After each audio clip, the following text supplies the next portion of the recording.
Have you ever seen a simple operational change blow up into a full-blown community crisis? That's exactly what happened at Whispering Pines. That's not the community's real name, but it's a manufactured housing community that does exist. A small blue maintenance sticker somehow led to accusations of discrimination, police state tactics, and even rumors about targeting children. Pretty crazy, right? But could your next well-intentioned policy become the same kind of management headache if you don't handle it properly? Here's what happened at Whispering Pines.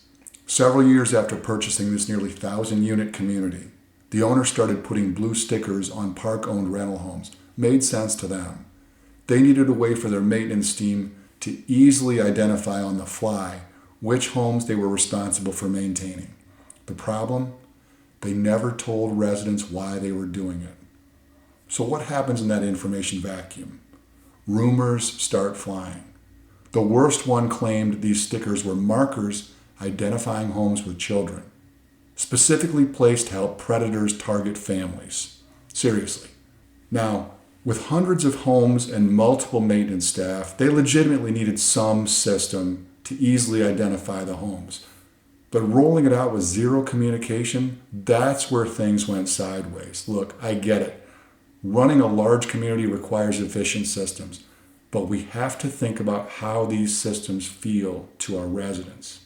Those blue stickers, they basically created an embarrassing two-tiered system that publicly labeled people as either renters or owners for everyone walking by to see. Nobody wants to feel like they're living on the wrong side of the tracks in their own community. The most frustrating part is that this entire problem could have been avoided so easily. You might ask yourself, well, why not just keep a digital list of rental properties at the office? You know what? They had that, which makes this make even less sense. The maintenance team and dispatcher can access that digital list whenever it was needed. The same operational benefit without the public labeling and community division. The whole approach was just poorly thought out. Despite resident pushback and legitimate concerns, Whispering Pines management doubled down.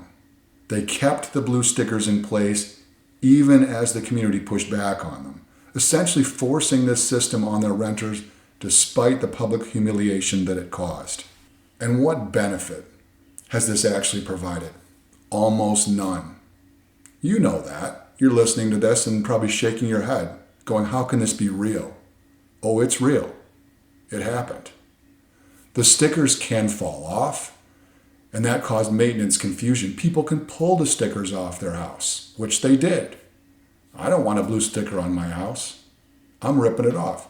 Well, you better leave that blue sticker up there. You're a renter, and it's a part of your lease. Back and forth it goes. Residents continue to resent being publicly labeled, and the community renters divided between the blue sticker homes and everyone else. This situation highlights a critical lesson for community operators. When residents voice concerns about your policies, truly listen. Choosing to steamroll ahead with unpopular policies might seem efficient in the short term. Sure, it's in your lease, but so what? Listen to your renters. Listen to your residents. This creates lasting damage if you don't. Community trust is dissolved, morale is dissolved. The perceived convenience for your maintenance staff simply doesn't outweigh the negative impacts on resident experience and community cohesion. At the end of the day, manufactured housing communities work best when management and residents feel like they're on the same team. Before implementing operational changes, ask yourself, is this truly the best solution? Have we explored less intrusive alternatives? How will this make our residents feel? Remember, there's almost always a better way than this blue sticker approach. Modern property management software makes it easy to track which homes you own without public labeling. Digital maintenance systems can give your team the information they need without creating community confusion. Now, I will say that this particular community had poor internet connection out there, so any maintenance inconvenience would have to be alleviated not just by the digital database, which is back at the office, which is also on property, but they would have to carry around some type of paper list or it could be a digital list which was stored locally on their telephones or whichever digital device the company gave them to carry around to organize them during their job. The point is, it could be done digitally. It could be done in a less intrusive, more resident-friendly manner. I know you're saying that to yourself, but I need to say it as well, just because the situation is so unbelievable that a community management company would actually do this.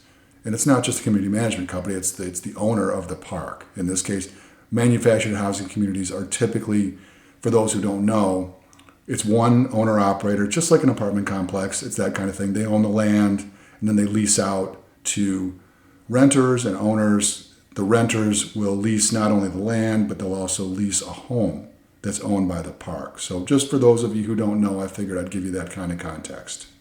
When owner-operators of MHPs go with a less invasive, more resident-friendly solution on situations like we've just described, rather than the in-your-face, we're going to do it our way, steamroll you, it's in your lease, so it's going to be.